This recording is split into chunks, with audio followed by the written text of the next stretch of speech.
The primary problem it solves is the non-repudiation. So knowing that the person logging in is the person who has the key, and it's our employee. So the use cases, things like there's other MFAs that you rely on cell phones or QR codes that can be shared. A physical key cannot be shared.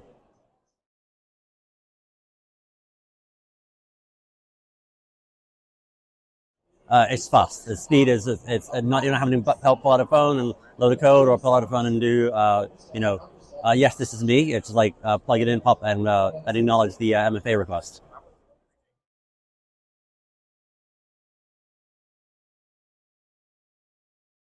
I think the supply chain of getting them is probably the biggest challenge. So getting them out to users in a decentralized workforce.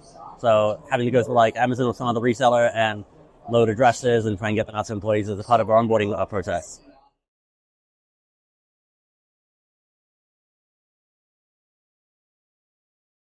Oh, everybody, yeah, totally.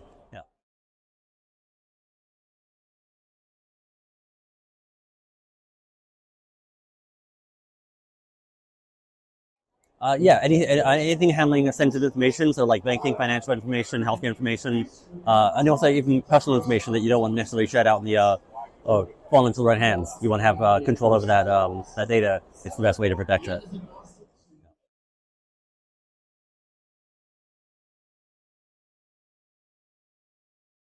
Yeah, totally. So risk reduction in terms of accessing like very sensitive systems. So for example, like having root level access to AWS. That's only we have a multi-key set up on the root account, and then those are shared with, let's say shared, issued to a handful of constituents and geographically dispersed, so that no one person is held all the keys. So to say.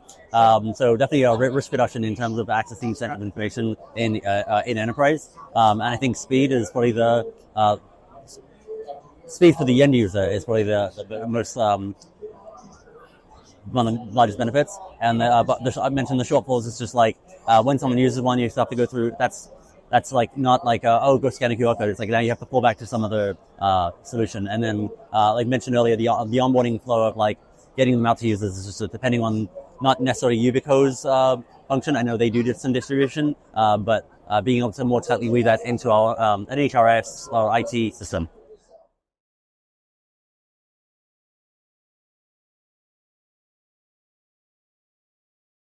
Yeah, I'd say primarily around account takeover. It's non-repeatable, so.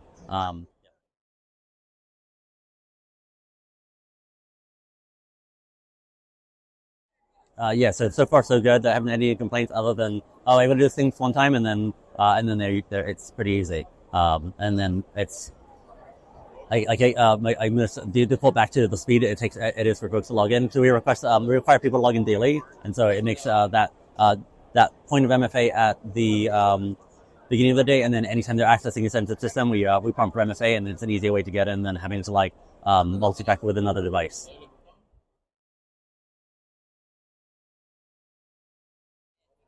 I think Feitian is another one, and there might be another brand out there. So yeah.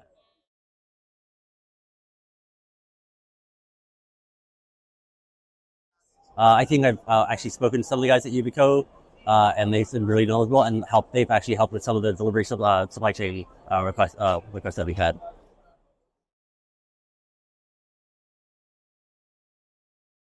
Totally. Yeah.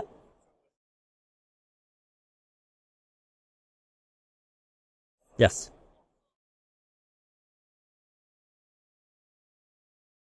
Yes. Yeah.